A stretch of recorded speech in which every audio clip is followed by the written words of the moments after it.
大家晚上好，歡迎參加國情會主辦嘅經濟泛民講。今晚我哋好榮幸咧，就請到劉佩瓊教授同我哋講今年兩會嘅國家經濟發展重大方針政策同埋展望。我都唔需要介紹劉教授啦，因為香港大家都好認識啊劉教授。佢多年嚟咧係跟呢一個嘅國內嘅經濟咧跟得好貼嘅。尤其是咧就係為咗今次呢一個嘅同我哋分享咧，佢做咗好多好多嘅功夫，大量嘅材料。其實咧就我頭先同阿劉教授講話，不如咁啦，嗱，我哋今晚咧就可能要有少少割愛啦，有啲嘢咧就要選擇性咧就集中喺向前看。即係話咧向嗰個所謂個展望嗰度咧講多啲。尤其是咧，大家知道今年咧係14、5年計劃嘅最後嗰一年啦。即係我哋咧就都期望緊咧就係15個5年計劃，亦都喺短期內咧亦都會係公布噶啦。我哋希望咧能夠咧就係多啲互動嘅時間同埋討論時間，就希望咧能夠將嗰個嘅演講部分咧就係壓縮喺大概45分鐘左右。之後咧，我哋又希望能夠有半個鐘頭至45分鐘嘅時間嘅大家互動嚇。好啦，而家唔阻大家嘅時間，就交俾阿劉教授。喺我講呢個咁嘅題目嘅時候咧，我就即係做咗一個大綱嘅。嗰個大綱咧，我亦都咧有將一啲PowerPoint 咧就擠度，但係咧我就唔會逐項講噶啦。今日我比較集中講嘅咧就係嗰個而家呢一次嘅經濟嘅嗰個今年嘅嗰個計劃裏邊咧，其實佢嗰個緣由同埋走向係點咧？咁樣就亦都咧即係講佢嘅個延續性，特別係將來會點樣走。第二咧就係話佢面對目前而家中國面對嘅風險問題，佢係點樣採取乜嘢政策？亦因為呢啲咁樣嘅嗰個政策咧，事實上咧就睇到咧中國喺若干方面咧係作出咗好多喺概念上啦，同埋咧喺個政策方針上嘅調整。我都希望咧能夠講下嘅。首先咧我哋講呢個即係中國嘅政府喺呢個整個嘅發展過程裏邊，喺中國共產黨領導之下咧，實際上咧佢嘅嗰個整個經濟政治經濟各方面嘅發展啊，國家嘅發展咧，佢係咧跟住中國共產黨嘅會議決策咁嚟定落嚟嘅。而家目前我哋而家所即係要達到嘅嗰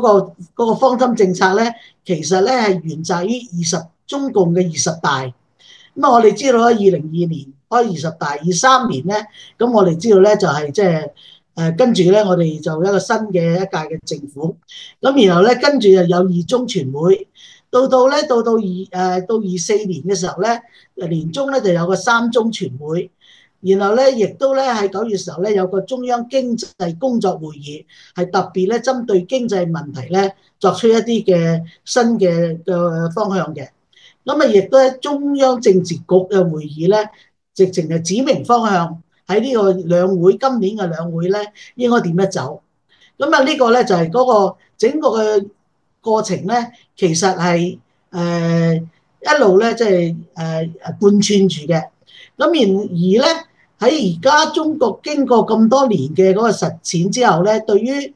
經濟嘅發展嘅規劃，佢嗰個執行咧係多咗好多嘅經驗。因此咧特別係習近平咧係好注意咧佢經濟發展各方面嘅政策咧係要有系統性，系統性係習近平提出嚟嘅，同其他啲人咧有所不同。呢個咁嘅系統性咧，就佢用個名詞咧叫組合拳，即係話咧各個方面不論你不同嘅政府部門、不同嘅區域地方政府即係各方面咧都互相配合嚟去做嘅，而唔係咧你話你做，我話我做。呢個咧係一個即係佢現在個政府嘅特色。呢個我哋叫做咧就即係組合拳咧，就係有財政、貨幣呢個即係就業、產業、區域發展協作、貿易、環保等等啊。咁啊呢度咧就即係佢係各個方面咧要配合嘅。咁啊喺呢個呢個兩會裏邊咧，咁我哋事實上咧，其實喺政治局會議裏邊，即係舊年嘅嗰個9月嘅時候咧，其實經過3中全會就定出嚟咧，就要部署咗一個叫一籃子增量政策，係針對中國面對國際複雜形勢同埋國內嘅面對嘅問題嚟去提出一啲嘅政策。咁呢個一籃子增量政策咧，到今時今日都係用呢個名詞嘅。咁咧就話咧，即係只係將佢咧更加深化同埋擴大咁解嘅啫。咁其中涉及嘅方面咧，就有9個方面，就係一個咧就大力提消費，主要咧係要谷呢個內需，通過內需咧嚟去發展經濟，嚟轉移咗咧即係減輕咗呢個對外經濟嘅依賴。咁啊，亦都咧要講創新科技、現代化產業。中國咧好多嘢，即係要點樣咧可以唔會受到制於其他國家，有足夠嘅科研嘅嗰個各方面嘅發展。亦都咧喺體制嗰方面咧繼續改革開放，特別係對外開放嗰方面咧，就即係更加咧通過法律嘅制度咧嚟去開放。唔再是即係話我即係呢度俾啲優惠你啦，嗰度俾優惠你，唔係咁嘅方式，而係法律嘅方式。咁亦都咧即係面對住嗰啲風險咧，就更加咧即係要守住。其實中國要對付可能面對風險咧，已經唔係舊年或者今年嘅事，而係早幾年開始。咁最初咧，中國提出嘅風險咧，其實比較簡單嘅。中國其實最擔心嘅咧，就係我哋14億人食嘅問題。咁所以提出糧食風險。第二個咧就係嗰個提出咧嗰個就係嗰個能源嗰方面，因為始終咧我哋中國都仲係好大依賴咧呢個能源嘅進口啊咁樣，亦都咧我哋嘅能源嗰個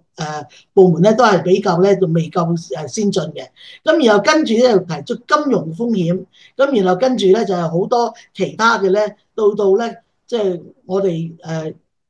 特別係咧即係香港嘅。嗰個國安法出嚟之後嗰個時期咧，就大量地咧就將呢個可能發生嘅風險咧，推展到10幾個範疇嚟去咧去研究，同埋咧要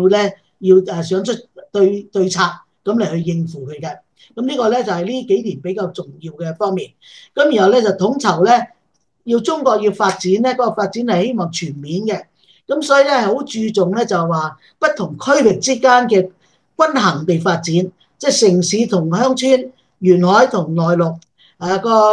各方面咧，就係要能夠咧，即係共同發展嘅。咁呢個咧，亦都係表現出中國嘅社會主義嘅特色嗰方面。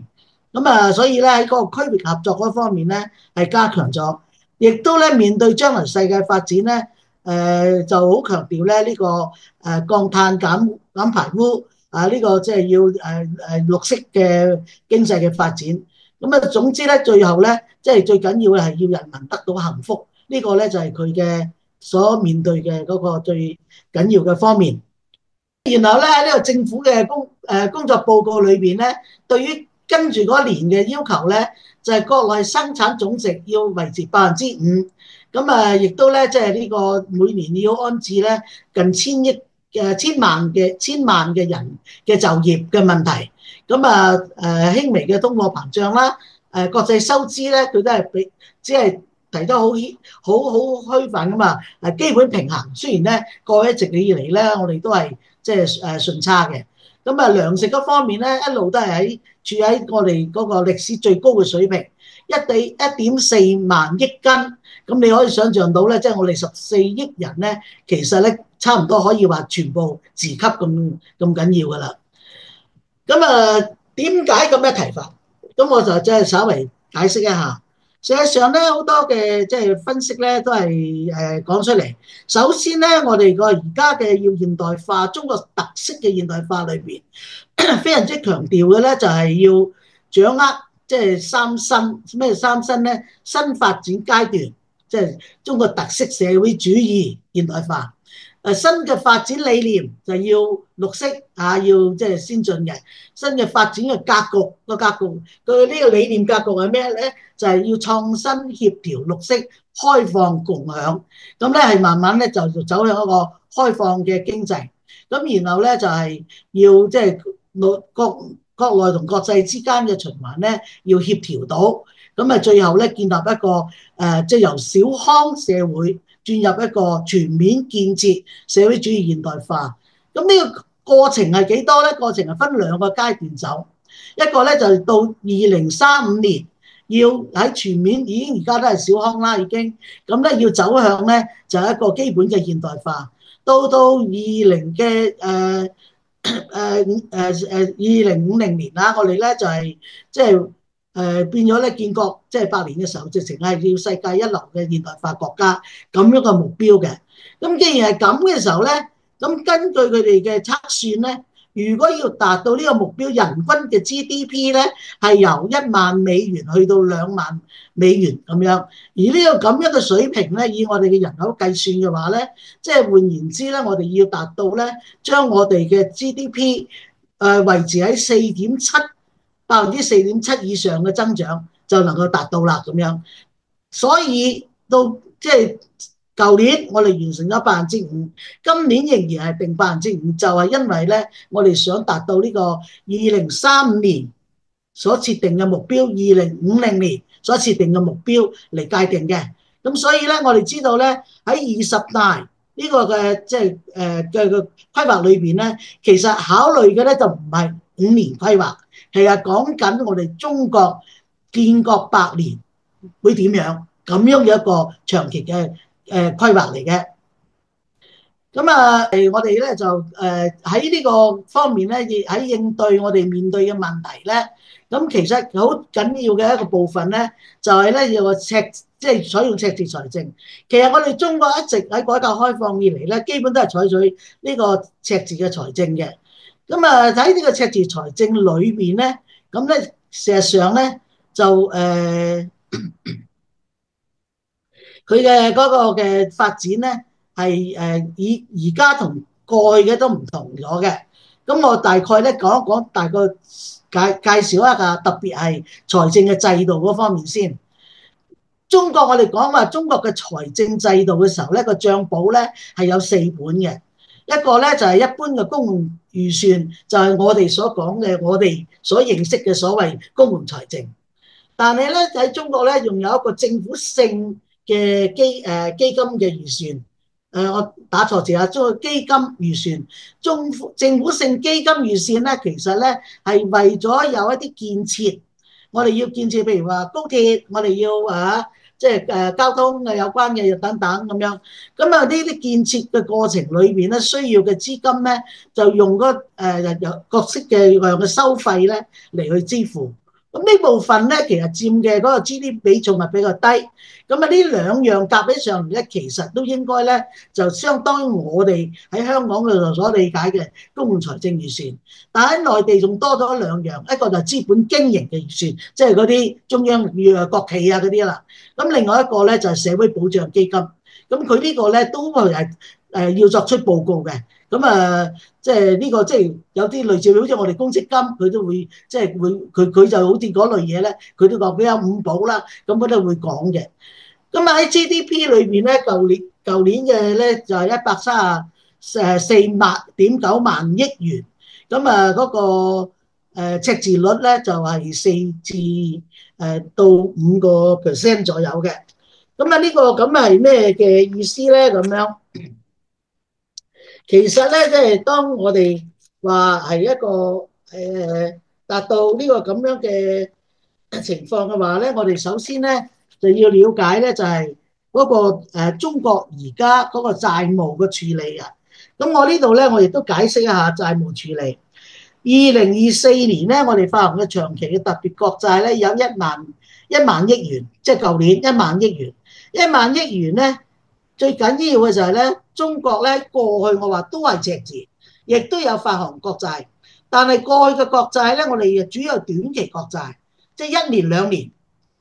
或者中期國債5年以內，或者係長期國債，即係超過有10年。咁而家咧，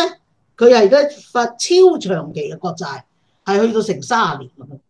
咁所以咧，即係中國其實有一個好大嘅變化咧，就係開始喺嗰個國債嘅發行嗰方面咧，轉向一啲比較長期嘅國債嚟去支付嘅嗰個持續嘅增長，同埋咧基本建設嗰方面。咁咧亦都咧就安排咗咧一啲嘅長期嘅特別國債，咁啊主要咧就係按照而家我哋所需要做嘅一啲工作咧嚟去咧嚟籌錢。咁邊啲嘢我哋而家急住要做嘅咧？第一咧就係規模咧建設嘅更新，即係我哋嗰啲生產嗰方面嘅規模建設嘅更新。一個咧就消費品咧，希望咧就幫助啲人咧以舊換新，即係以舊換新。即係能夠咧更新佢哋嘅嗰個消費嘅品，包括咧汽車啦、嗰個家居嘅用品啦等等嘅。咁啊呢個咁樣舊年已經開始做咗啦。舊年咧就已經係發咗達到咧呢個1萬億咁咧嗰啲超長國債咧10幾年到30年啊咁樣嘅。咁到今年咧2025年咧預備咧就發行咧更多。就1.3萬億，即係多咗三千即係億嗰個嘅國債。咁亦都咧安排其中8000億咧，就係咧特別嘅嗰個國債支持重大嘅建設。另外5000億咧就係咧支付嗰啲一啲嘅新嘅設備啊、新嘅產業啊各方面嘅發展。咁即係話咧，中國嘅債務咧係其實咧用嚟咧。作為維持我哋國家咧持續發展好重要。咁到底今日就話大家會問啦，譬如中國個債務會唔會已經太高啊？特別係地方政府債務係點咧？咁我都多講幾句呢一方面啊。就係咧呢個中國嘅地方債務嘅餘額咧，去到舊年年底，全國地方政府嘅債務咧係47萬億元嘅，其中咧就係咧一般債務咧就有16萬億，專項債務咧有30萬億。咁亦都咧我哋有咧政府嘅嗰個非政府嘅債券嘅形式咧有成即係1600萬億。咁到2024月底呢一啲咁嘅債務之中咧。其中咧就係咧一般嘅債務係6.1年平均，咁啊專項債務咧平均都係11.9億999年11.9年，咁啊6.1年或者11.9年，平均利率咧回報咧即係個要交付嘅利率嘅成本咧3.05%，咁啊即係嗰個即係都係3點幾%到嘅啫。咁啊中國政府債務而家點樣確定呢啲債務有可以受控制咧？咁過去嚟講咧，係每個地方要發，譬如地方債咧，一定中央批准啦。政府中央咧就俾每個地方一個 quota， 咁你就按照嗰個嚟發。但係而家咧就慢慢咧改為咧負面清單，你發債務為乜？即係有啲唔準嘅，其他啲咧你都可以做。擴大咗個項目啊，即係可以做發債嘅一個根據。咁然後咧就要佢自籌自發，你自己諗掂佢，你自己搞掂佢到點樣還債啊等等。咁亦都咧喺呢個發行咗咧，即係地方嘅債券裏邊咧，每年咧就2024到2026年咧增加咗2萬億嘅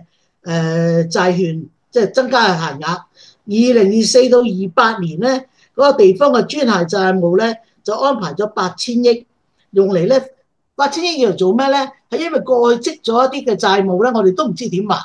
亦都還唔到。咁於是咧，我哋咧就要咧，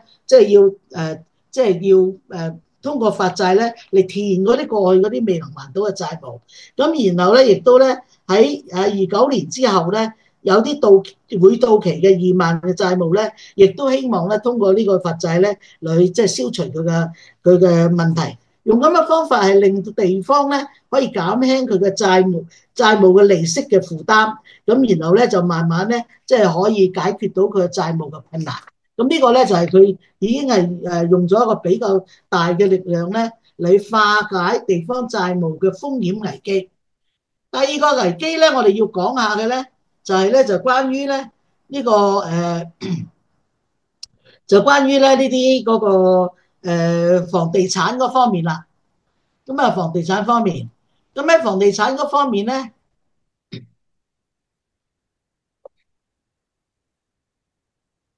喺房地產嗰方面咧，我哋咧就佢咧就係改革房地產嘅開發。咁咧，我哋知道咧，中國咧即係過去咁多年咧，即係嗰啲房地產發展到咧就係好唔健康。即係直情咧嗰啲企業咧係承擔好大嘅風險，亦都好多人咧就即係其實咧，中國整個國家都係供應過多，其實一直都係供應過多。咁啊，終於咧就爆發咗個危機啦嚇，即係恒大事件之外咧，好多即係房地產公司出現問題。更弊嘅咧就係佢牽涉到地方政府。地方政府其實咧係可能背後，佢未必係正式地攞出嚟話地方政府做，但係佢下低企業啊，或者通過其他嘅方式咧嚟去融資嚟做，咁啊變成咧其實係地方政府危機。咁而家咧佢哋改革嘅方向咧，就係咧要將呢個制度咧就改變。首先咧就要明白房地產係乜啊，即係知道習近平當時講過，房子是要來住的，不是要來炒的。咁但係咧，你完全就話只係要嚟住嘅咧，都唔啱嘅。佢哋有人嚟咧，即係嗰陣時一個政協副主席咧嚟嘅時候咧，我都同佢講，我話你呢個講法咧講到一半啫。其實房地產咧係一個投資人民啊民間投資一個好重要工具，而且咧城市裏邊咧亦都需要有啲房地產咧係要嚟咧出租啊，即係嚟俾啲人做生意啊，或者居住啊、租屋住啊咁樣，而亦都係人民咧一個其中一個將佢嘅財富咧再投資一個好重要嘅形式。咁而家咧就開始咧就將過去嗰啲限購同埋加稅嗰種嘅政策咧就已經全面取消咗啦。咁啊取消咗之後咧，咁啊定個規格係點樣咧？政府係要滿足剛性住房嘅需求。即係話一般嘅市民佢都有地方住。第二咧，但係咧又要咧以市場為本嘅，咁咧嚟改善呢個即係增加啲即係啲人為咗滿足佢多樣化，咁咧就嗰啲私人嘅個樓宇咁啊比較好嘅咁樣。咁用呢個方法。第三咧，地方政府咧仍然咧要負責咧就係一啲即係城中村改造啊、棚屋區嘅改造啊等等。咁呢一方面咧，亦都係通過財政嘅各方面嘅債務咧嚟去解決。咁呢一個咧就係另一方面。咁另一方面之外咧，咁我哋咧就睇到咧，即係第二即係房地產啦。第三咧就對於即係資本市場啦。咁對於資本市場嘅改革咧，事實上咧亦都好多新嘢。咁咧首先咧就係話咧，點樣化解金融市場嘅風險？呢個即係呢個就係最緊要嘅。咁但係咧又咁都唔夠，其實咧佢需要嘅咧係點樣能夠令到個金融市場咧係能夠更積極地能夠咧係作為一個長期嘅投資資金嘅個即係嘅來源，咁然後咧幫助經濟進一步發展。咁你亦都咧要解決地方嘅小金融嘅困難啦。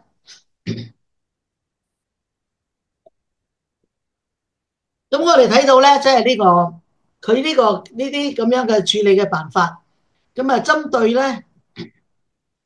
2024嗰個就唔講啦嚇。咁啊到2025年啦，咁啊提出咧就有10個方面係要咧即係繼續發展嘅。咁呢10個方面咧同我剛才講嘅政治局，即係喺舊年政治局嘅會議裏邊嘅決定咧，其實係一脈相承啊。咁然後咧再深化咁解嘅啫。咁呢個咧喺裏邊咧佢個寬鬆嘅政策，咁啊首先貨幣政策裏邊咧就係降準降息，令到咧即係嗰個樓市咧，令到嗰啲企業咧可以咧能夠容易融資，亦都咧將佢嘅冇辦法一下清理嘅債務咧，能夠譬如話即係還息就即係未還唔使還本咁樣，用嗰種方法嚟去即係我哋將佢轉移佢個風險。另一方面咧，亦都咧要嗰啲金融機構咧係能夠幫助我哋而家發展嘅方向，即係兩新啦即係技術創新啊，嗰啲新企業啊嗰啲嘅發展，同埋幫助咧即係促進嗰個消費。咁用嗰個方法咧，令到我哋嗰個資金咧係有充裕嘅。咁喺消費嗰方面咧，亦都咧即係通過長期特別國債咁嚟去支付呢個消費品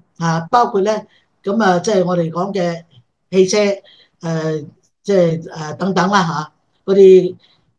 家電啊等等啦。咁而家即係手機啊嗰啲啦。咁亦都咧為咗將來嘅發展咧，就促進呢個數字、綠色、智能、新型嗰方面嘅發展。亦都咧中國而家咧開始注重消費，所以咧喺呢個消費嗰方面咧，就一個即係服務性嘅消費，就唔再是限於一個實物嘅消費。鼓勵咧文化啦、旅遊啦、體育啦等等各方面嘅消費嘅發展。又要支持咧嗰個投資嗰方面，政府咧要幫助，促進全國嘅大統一市場。呢個咧就係李強總理嘅提法。其實佢所講嘅全國統一大市場咧，係針對我哋中國嘅經濟發展，因為個地方之間有互相競爭咁嘅情況咧，以致到咧大家咧就係造成咧即係所謂內卷咁樣啦。亦都咧嗰個市場分隔，即係一個地方保護自己，就唔俾人哋入嚟咁所以咧大家咧就形成咗個市場嘅分隔。而家咧就需要喺呢一方面咧係打破呢個市場嘅障礙嘅。呢個咧就係李強提出嚟嘅。呢個咧就係促進消費嗰方面啦。佢係好具體地係點樣用法，點樣幫助，亦都咧提得好清楚嘅即係嗰啲設備更新俾邊啲人買嘢買嗰啲即係汽車或者點樣更新，亦都咧有佢嘅規定嘅。最緊要嘅咧就係咧即係喺呢個金融嗰方面咧，另一個好重要嘅改革。喺呢個大概1月底咧，即係農曆新年前嗰幾日啦，就又出咗一個關於推動中長期資金入市工作嘅實施方案。裏面咧要咧打通全國社保基金、基本養老保險金入市嘅即係障礙。嗰度通過之後咧，然後咧就容許咧呢個咁嘅我哋中國嘅嗰5保啦就特別係基本養老基金啦。佢哋咧就係咧係要增加放寬佢投入去呢個 A 股市場。都因為咧現在嚟講咧，佢控制咧，譬如20%、40%左右唔準再增加咧，就而家就取消咗嘅。要呢個中長期嘅嗰個即係嗰啲咁樣嘅社保積累嘅資金咧，鼓勵佢哋作為一個長期投資資金嚟去入呢個A 股。呢個咁樣嘅做法咧，其實對我哋香港嘅影響好大。A 股跟住上咧，跟住咧當然咧，我哋 H 股咧亦都係咁嘅。所以如果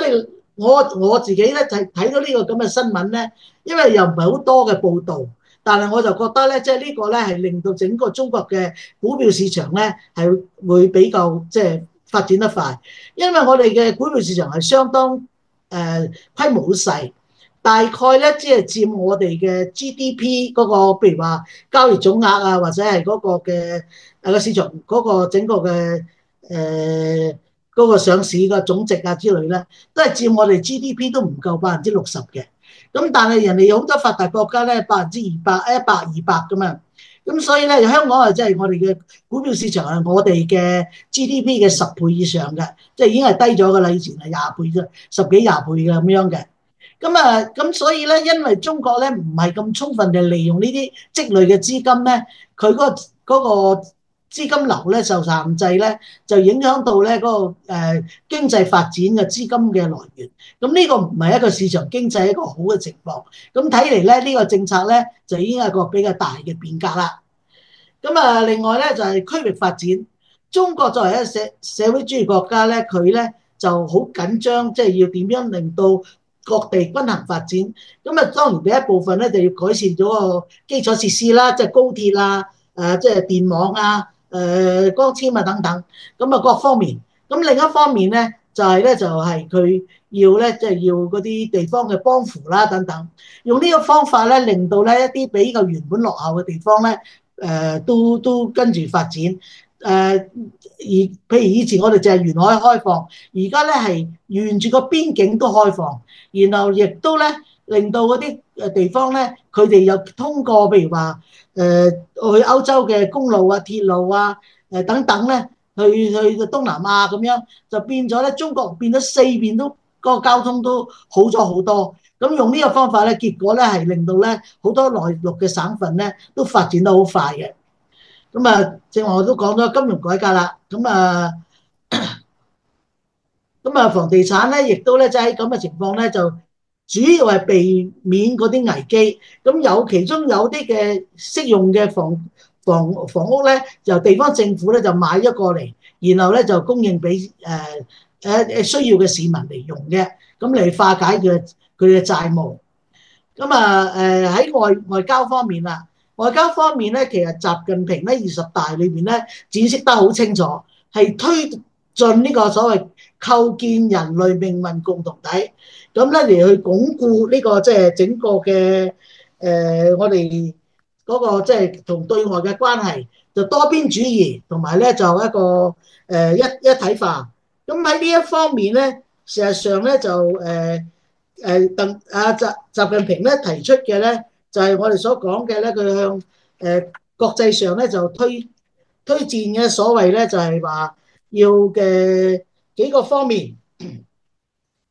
係咧要能夠咧係開放嘅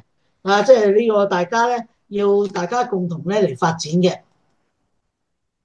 亦都咧就擴大咧對外貿易。即係就唔係淨係向住歐美啦，而係向住其他嘅地區咧嚟發展。當我哋而家知道咧，即係對外貿易裏邊咧，亞太已經係最大嘅一個嘅嗰個即係貿易嘅對象。大力咧鼓勵外商投資。外商投資方面咧，而家亦都採取咗一個負面嘅即係清單，即係咧就大幅度地開放。甚至金融啊，好多以前比較難，即係比較限制多嘅咧，都將佢開放啦。即係一帶一路啦就係作為一個對外即係開放嘅主要嘅一個發展方向。所以你話即係嗰個港口啊，嗰個問題咧，即係點解咁嚴重咧？因為佢真係涉及到一帶一路嘅嗰個即係開放呢個嘅即係會有一啲遇到可能嘅障礙嘅。亦都咧，中國咧近幾年嚟不斷地咧，從不同地區開各式各樣嘅會議啦，國際性嘅會議啦，不同嘅組織不同嘅集團啦，同佢哋咧同歐洲啦、非洲啦、南美洲啦大洋洲咧，度度咧去發展。所以咧，中國咧已經係向外走出去。希望咧能夠加強我哋中國對外嘅嗰方面嘅合作。當然中國咧亦都咧喺呢個環保方面咧做出咗成績。喺呢個咁嘅過程裏邊咧，就即係中國咧就要點樣能夠保證你嘅政府嚟做得好咧？喺呢個20大咧，習近平佢話：我諗到個辦法，個辦法係咩咧？係要通過自我革命嚟推動社會嘅革命。因此咧，就特別係加強呢個中國共產黨嘅管治，同埋咧可以咧就係令到咧呢個即係各個環節咧，即係大小都貪嘅咧，都打擊。因此就出現咗而家成日日都有人咧被查，而家有好多檔喺度查，國務院又查，即係嗰個司法部門又查，黨又查，即係各方面好多渠道都查嘅。好啦，到到十五規劃，十五規劃係點樣咧？咁就首先咧就要科學性地發展目標。首先就有百幾個課題，喺由不同嘅學術啊科研機構咧嚟做，然後然後咧就匯總一齊。咁匯總咗之後咧，然後咧就將佢即係整理成為一個15嘅規劃嘅嗰個大綱。咁啊好啦，咁啊最後咧我就要講下咧，就香港同埋另一個有人都提出嘅台灣問題。香港我哋知道咧，即係有所謂8個大嘅中心啦，咁亦都咧舊年咧呢個咧亦都開始提出要發展國際高端人才匯聚嘅高地啦嚇，咁啊俾我哋香港咧多咗一個作用噶啦。咁亦都咧我哋特區政府咧都羅列咗一堆要發展嘅一啲方向。咁啊，特別咧喺嗰個創新科技嗰方面嘅發展咧，係比較即係明顯嘅。咁啊生物醫學啦、人工智能啦、機器人嘅技術啦、智慧城市啦等等、碳中和啦咁。咁啊喺呢個咁嘅關係之下咧，我哋香港其實咧19大已經提出嚟咧就係咩啊？要更好融入國家發展大局。咁所謂融入嘅意思係咩咧？就係香港咧要同內地咧一齊，就唔係話你同我嘅合作，而係大家一齊做一啲嘢。咁啊，特別係大灣區，咁咧就於是咧即係嗰個合作嘅要求咧，唔係大家點樣競爭對手，而係大家互補嘅方式，共同嚟去合作互通。呢個先就係所謂合作嘅真義。咁喺呢方面咧，就要喺基建啦、嗰個法例啦、嗰個審批啦、管理啦、審查啦等等咧，都要咧全部接軌先係得。咁呢啲咁嘅接軌咧，通過咧政府同埋一啲商會等等啊，嗰啲作為一個建設平台嚟解決目前嘅問題，同埋改善而家嘅情況。咁然後咧就要咧通過呢啲咁樣嘅不同嘅即係持份者咧，大家合作咧嚟去推動呢個即係大灣區嘅發展。而大灣區嘅發展咧，又促進咗一帶一路嗰個發展。咁啊，習主席22年嘅時候嚟香港咧，其實佢就已經係提出咧，即係我哋香港要點樣做啊？咁啊，佢亦都認識香港嘅特點。咁啊，但係咧香港咧就要咧即係要實行講，仍然係港人治港、高度自治咁樣。咁啊，亦都咧即係提愛國者治港。但愛國者治港觀念由鄧小平到而家嘅情況咧，實際上咧嗰個要求咧就提高咗嘅。即係我哋要咩咧？由2014年嘅人提出嗰個白皮書，即係話要維護國家主權、安全、發展利益之外咧，佢要咧就係維護國家根本制度同埋咧特別行政區嘅憲制嘅秩序。咁啊，即係憲法同埋基本法。然後咧就要維護香港嘅繁榮穩定。咁啊呢啲咁嘅原則之下咧，就係咧即係變成一個呢個港人治港咧。而家咧係同當時鄧小平提出嚟講咧，其實係進咗一步。佢唔係最高嘅標準，而係一個最基本嘅標準。咁啊喺呢個習主席嚟香港嘅時候提出4個必須。貫徹一國兩制啊，即係就要咧，即係中央管治權同呢個高度自治嘅高度自治權嘅統一。呢個其實唔係容易做到嘅，有好多嘢而家都係摸索緊嘅。愛國者治港我就講咗啦，仲有咧就要發展香港獨特地位優勢。咁呢一方面係承認香港嘅特色。咁啊喺舊年去澳門嘅時候咧，習近平其實作咗一啲亦都更加重要嘅論述，就係話咧，我哋即係要講到咧呢個一國兩制。佢話一國兩制咧係抱住和平、包容、開放、共享嘅理念。佢話呢個咁嘅理念咧，佢即係事實上咧唔淨止係我哋就話用喺香港同台灣唔係中國同台內大即係中央同台灣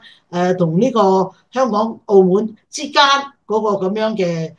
嗰個關係，而係咧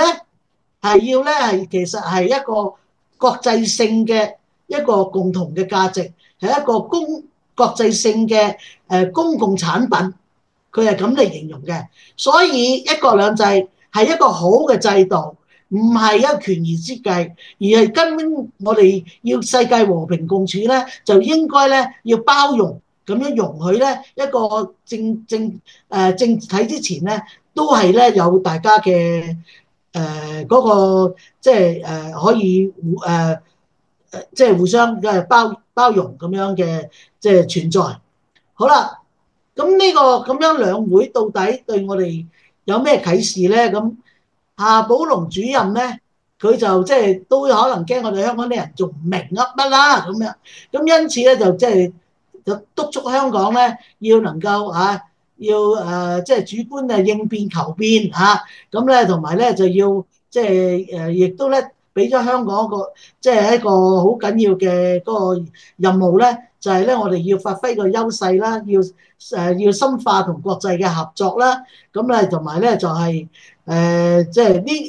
呢個要求咧，其實咧係對於香港要維持我哋原來嘅優勢嗰方面咧，係俾咗一個國家政策上嘅一個保證，就睇我哋點樣嚟去實踐啦。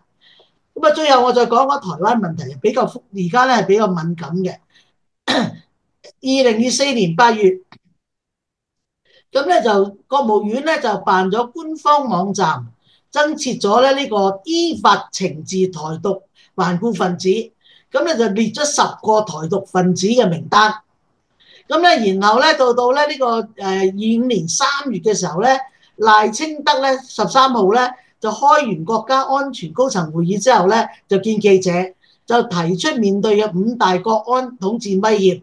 包括中國對國家主權嘅威脅，對國軍滲透間諜啦，混淆港人認同威脅啦，對兩岸對流嘅威脅啦，嚟去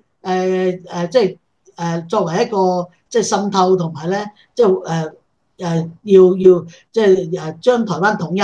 咁啊2025年3月19號，因應賴清德佢嗰個記者招待會，咁咧就中央咧就亦都咧出咗一本新版《中國台灣問題幹部讀本》，咁咧就呢個已經係10年以嚟嘅新嘅嗰個修訂。呢個修訂裏面咧係提出新時代解決台灣問題嘅總體方略，裏面就多咗好多具體嘅政策，包括即係針對啲咩人、咩地方點樣圍堵空軍、海軍點樣，佢都有晒呢啲咁樣嘅喺裏面啦。咁當然啦，我哋知道台灣問題好複雜，亦都咧可能咧要即係取決於呢個美國嗰個佢嘅態度，同埋咧佢會採取咩嘅政策，咁呢個係好關鍵嘅。咁喺呢一方面咧，啱啱咧前呢兩日咧就即係由東海嘅戰區咧作出一個比較即係更加嚴謹啲嘅演習，咁咧亦都咧就趙樂際咧亦都即係發言啦，咁提出嚟咧，即係我哋即係一定即係會針對嘅咧台獨保證咧我哋咧即係絕對唔可以咧俾呢個即係台獨咧係得逞嘅，咁咧亦都唔排除咧會呢個用呢個軍統，但係目的咧都係希望咧能夠和平統一咁樣，咁作一個咧好緊要嘅發言，咁呢個係最新發展。咁對於即係話美國或者周邊相關利益嘅國家，佢哋會點樣嚟應對咧？其實咧都係而家呢1-2年咧比較緊要嘅面對嘅問題。咁我講嘅係咁多啦，即係都係比較長咗啲，我到此為止，多謝。好多謝劉教授，係材料好多就係有一條題目咧，我都有即係都好想知道嘅。佢話咧就係劉教授，你估計15-5即係第15個5年計劃係有咩亮點咧？咁樣照你估計有啲咩亮點咧15嘅亮點主要就係咧佢嗰個兩新即係譬如咧佢要發展新嘅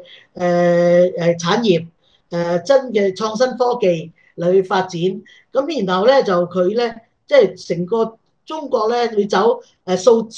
碼化、數字化，要即係全部用嗰個現代嘅用 AI 啊等等啊嗰啲，咁應該係喺中國嚟講咧係普遍地喺度推廣緊，自動化嗰啲咁樣咧一路咧就即係推廣得比我哋香港仲要快得多嘅，咁亦都鼓勵嘅。咁呢個咧我即係話咧成個中國將來咧可能唔使幾多年咧，我哋會大量地使用機器人嚟去做各樣嘅嘢。包括打仗也好，即係我哋日常生活也好，會有人同我哋斟茶斟水啊咁樣之類，有啲咁樣嘅機器人啊等等，而家已經唔貴添㗎啦，已經開始，咁所以咧就應該呢個咧係一個比較大嘅特色嚟嘅。咁至於呢個我正話講咗啦，一定要維持到5%嘅增長，主要就係因為咧，我哋要達到咧，到我哋現代化之後咧，人均嘅 GDP 要能夠同先進國家睇齊。咁喺呢方面咧，喺嗰個中國有一個好緊要嘅一個特點咧，就係嗰個鄉村振興。咁咧鄉村振興，我哋知道中國咧其實由改革開放之後咧，中共嘅1號文件1月嘅第一份出嘅叫1號文件，所有呢啲文件全部都係講農村嘅三農嘅農村、農民、農業嚇，咁叫三農。咁你呢個三農咧，到今時今日啦，以前咧我哋分清咗農村還農村，城市還城市。農村人唔可以去城市嘅喎，農村人戶口就唔可以遷入城市嘅喎。而家係乜嘢啊？而家係鼓勵農村人口遷入城市。每個地方按照佢嘅承受力需要嚟決定就得㗎啦。咁咧就打破咗城鄉差距，然後咧為咗發展農村咧，以前咧就農村咧就要供應城市食物啦、蔬菜啦、副食品啦，等等等等。城市就搞工業，而家唔係，而家咧係農村咧要多元化經濟，要農村咧就基本農田咧就標準化、現代化、機械化，咁呢啲咁嘅幾化咧就保證咗糧食生產。剩翻啲勞動力冇大把時間做咩啊？佢哋搞其他嘅產業嚟去改善生活。咁所以農村咧搞工業，農村搞環保等等旅遊等等各式各樣咧嚟發展。中國係一個國家，係全世界裏面咧係用得最緊要，係要將我哋嘅農村變為現代化，咁樣嚟消除嗰個城鄉差距嘅一個國家。所以咧，我估計咧呢個15規劃咧喺呢一方面咧，亦都有好大進展。總嘅嚟講咧，佢唔係淨係要城市嘅人有錢，而係咧其實農村有好嘅環境，亦都有好嘅生活，亦都有好嘅經濟發展。咁呢個就係我哋理想中嘅一個國家嘅發展。好，十分好。有一個問題咧，就係同香港就好有關嘅。佢話兩會之後咧，有啲乜嘢嘅政策係直接係香港可以受惠嘅咧？咁樣啊？直接受惠嘅咧就即係好多嘅，即係喺習主席去咗澳門啦嚇，咁放出嚟嗰個新嘅個理念。咁其實第一件事，啲人都成日講完，已經22年，習主席已經講過啦，一國兩制係長期咁樣啦。但係今次嘅提法咧係提論嗰度理論層次，就話呢一國兩制咧唔係我哋中國嘅特色嘅要特別做嘅嘢，佢應該係世界嘅一個共同嘅理念，係一個咧公共產品 public goods。咁呢個咁樣提升到嗰個咁嘅理念咧，就變咗佢係好明顯地，佢係值得保留，係值得保留嘅。咁至於點樣去發揮咧？咁咧就事實上咧，我剛才都有講到啦，你要打破所有我哋即係內地、澳門、香港3個地方唔同嘅，我哋唔同嘅法律有邊界有唔同嘅嗰個制度等等各方面，嗰啲專業資格等等好多都唔同。點樣打破啲界限嚟去加強合作，營造一個大嘅市場，能夠咧服務整個大灣區，甚至再遠啲，亦都令到大灣區走去世界，就要打破晒呢啲咁嘅限制先係得。到現在嚟講咧，我哋有好多嘢仲要做，平台嘅建設，同埋逐項嘅點樣能夠為咗呢個目標而加快我哋嘅嗰個改革開放。咁呢個咧就係即係我哋要做嘅嘢。其實好多嘢我哋等住我哋要加快。我都睇到特區政府而家都好努力嘅，有啲嘢都已經係開始加快咗㗎啦。你譬如好似北部都會區即係嗰個仲有嗰個河套區，我睇見啊眼冤啊，人哋嗰邊咁發達，我哋仲係即係一個農地咁樣。而家咧就即係睇嚟咧，政府都要加快。但係無論點咧，我哋嘅要有好多改革，先係能夠達到呢個目標。所以大把嘢可以做。